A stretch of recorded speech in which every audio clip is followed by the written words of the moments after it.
Welcome, ladies and gentlemen. Get on in here. It's time for a live stream. Today we're going to be talking about Wild West Exodus. It's awesome. Here's the top 3 reasons why you should get it.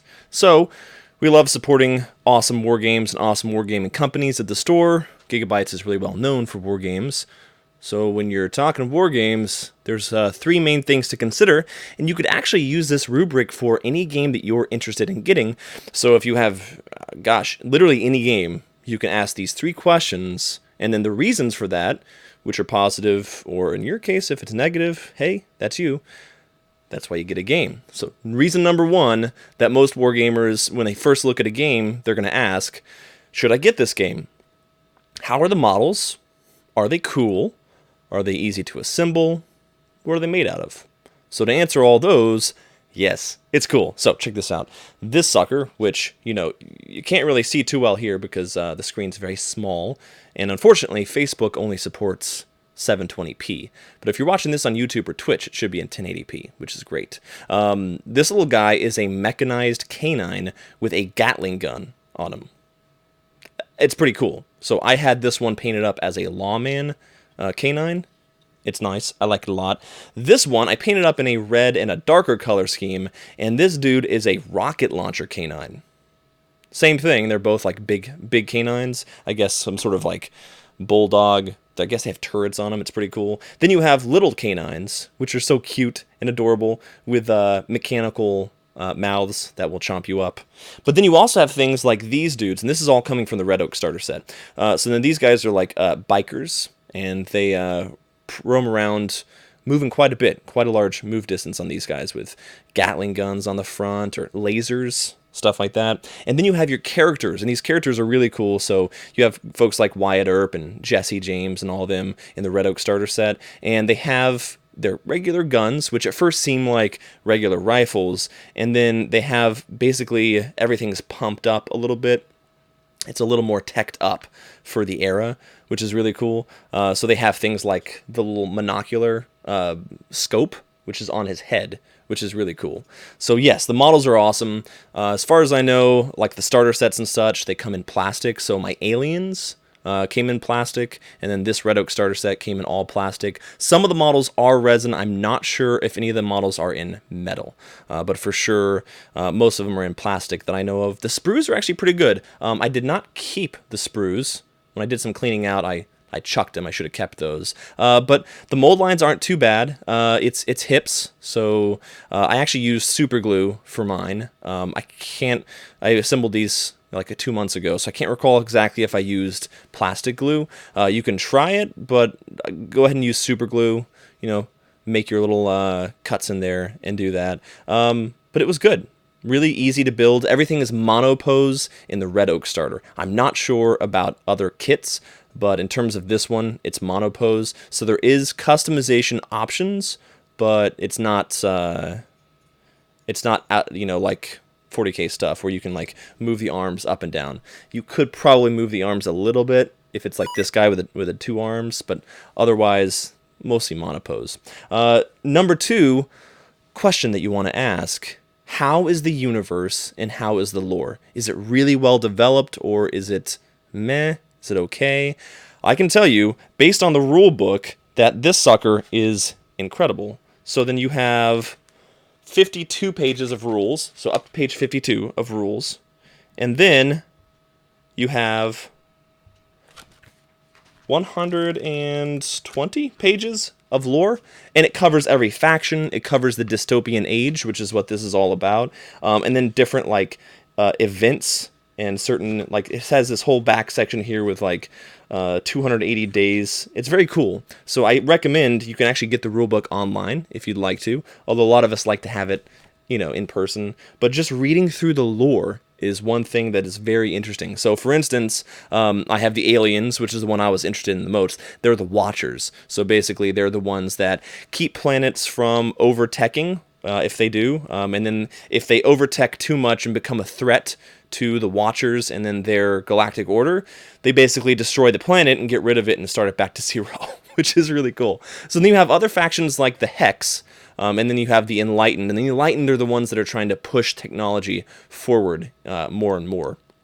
The Hex are the ones that are kind of the dark magic folks. You have the Warriors, which is a really popular faction, and those are Native American. They have wolves. They have this one big wolf, which has a huge minigun. I'd show you a picture, but I don't have that prepped. It is phenomenal. So if you have any number of factions that you can choose from, outlaws, bandits, all that stuff, and you have a big old lore that's in there. The other part of the universe is, how's the longevity? Like, is the game planned to go on for X amount of years? Do you know if there's going to, like with 40K, you know they got stuff planned for the next like 30 years already. So you know no matter what, you're going to be able to use your models, play the game. Well, I recently had an interview with Stuart McInnes, who is the creative director of Warcradle Studios. Fantastic guy, awesome interview. And he talks about the newly announced Lost World Exodus. And so in Lost World Exodus, they basically go to Antarctica, and you get a new form of posse system. So basically it's like an expedition, like small groups. So you can actually play the two games with each other, but then you have these different models and sets coming in. So you already know right there that you have a tie-in, a new game, you know, fresh blood and fresh rules and all that stuff. So that definitely is a good reason if you're interested in cool rules and a cool universe. Number 3, how do the rules play? So a lot of folks like me, I have too many systems, and my brain gets filled, and I start confusing the systems, and then I start having to think, oh crap, you know, I go from 40K to Age of Sigmar to Fallout Wasteland Warfare to Wild West Exodus. The big thing you want to know is, how easy are the rules to grok, to understand, basically, and then how much crunch or depth can I get after I've learned the basics.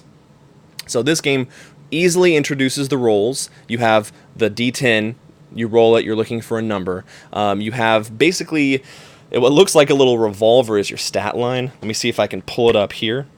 And it's really cool. There we go. So you have your movement, your limit, your quick, your mind, your grit, your fight, and these are numbers basically you're trying to hit. And if you hit those numbers or beat it, then you're good to go. So it's really easy because you just roll the once. And you have your modifiers, like if you're in cover or if you've run or whatever. And it's pretty well balanced because you have a card draw system, which is classic. It's very much in the style of the Wild West, to where you draw off and then you see if you have a lot of activations. So you have a card that says activation of 4, and your character might have a total activation of 3. And so you can decide, do I go ahead and save this card for that character, or do I use it on a different one? So it's a lot of strategy and depth after you've gotten the basic stuff down. A lot of cool interactions, and games go fast because everything has one wound. So it's not like in 40K where you've got to put, 18 wounds on a Doomsday arc before you can get rid of it. Is it 18? I can't remember the exact number. I'm just now getting my Necron army built up to 2,000 points. But basically, you have a lot of wounds to go through. In this, you strategize and say, hey, I want that thing dead. You figure out how to do it. So people bring rocket launchers, they bring, laser cannons and all kinds of stuff. Yeah, the rules are pretty good. I like them a lot. That's 3 reasons to get Wild West Exodus.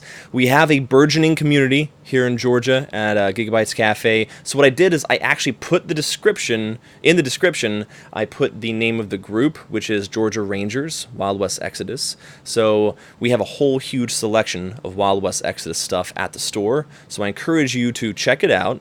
See which of the factions is cool to you. Go ahead and get one because they're awesome. The faction packs are really solid and good deals. Really good models for each of those. And then arrange some games. So you post in the group, join the group, and then find some folks to play with. We have game days. CJ comes in every once in a while and does some game days. But outside of that, you can still arrange games. I encourage you to do that. If you're outside of the Georgia area, find a local game store or message, if you have a local group like me in Cincinnati. We don't have, I think we just started an Ohio group actually for Wild West gamers. So that's awesome. It's Wild West Exodus Ohio. But wherever you are, start a group, find a group, get playing the game because it is awesome. And read the lore. It's very interesting stuff, and I'm really looking forward to seeing Lost World Exodus and how that all interacts. So that's it for me, y'all. John Caspian, Giga-Bites Café.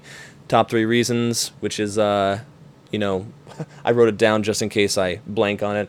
Good models, interesting universe and lore, and then rules.